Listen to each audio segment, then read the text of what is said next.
Muslim. Tell that person that I am fasting, but because of Allah subhanahu wa ta'ala asked me to fast, and the fast comes with patience, so I will be patient. That's one of the lessons you get from fasting the month of Ramadan. And then there's one of the fruit we get from fasting the month of Ramadan. You should enjoy the worship of Allah more than enjoying the pleasure of this dunya. We all enjoy the pleasure of this dunya, either with food or some other stuff. But you let that go simply because you enjoy the worship of Allah subhanahu wa ta'ala.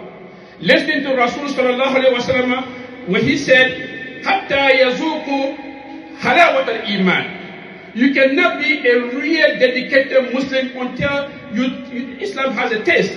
Until you get a taste, real taste of Iman. That's what makes you a real dedicated Muslim. So when you are fasting, the fruit of the fasting is you have to enjoy the worship of Allah subhanahu wa ta'ala.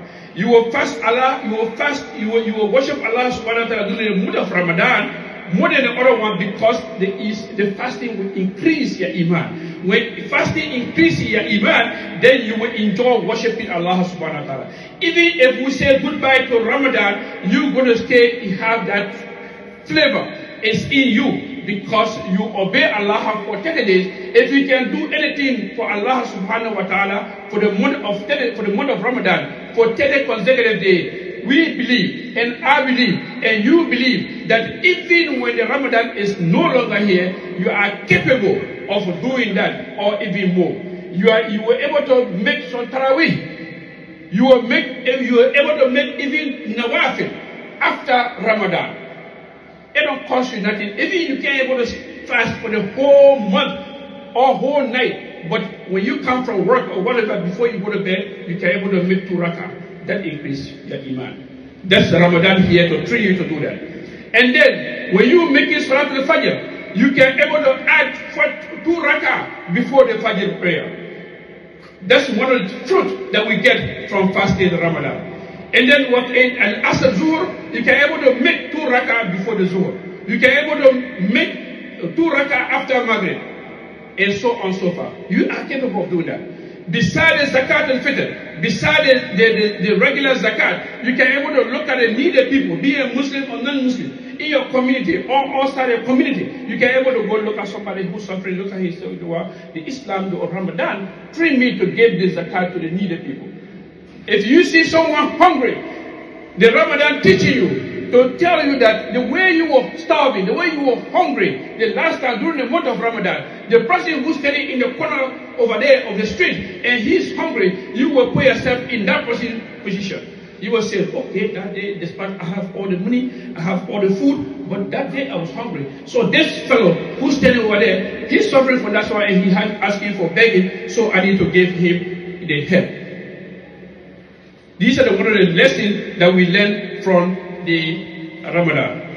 And then finally, before I conclude this khutbah, I'm begging you, I'm appealing to you, do not abandon the Quran during the month of Ramadan. This Quran the Quran that guides us, Huda lil Muttaqin, the Quran was revealed during this month of Ramadan. Please make as part of your habit during this month of Ramadan. If it costs you 15, 20 minutes, 30 minutes out of your busy schedule, take and read some part of the Quran. Read any part of the Quran. Reading something is better than refusing to read anything. Quran is part of this religion. Without the Quran, we cannot be guided.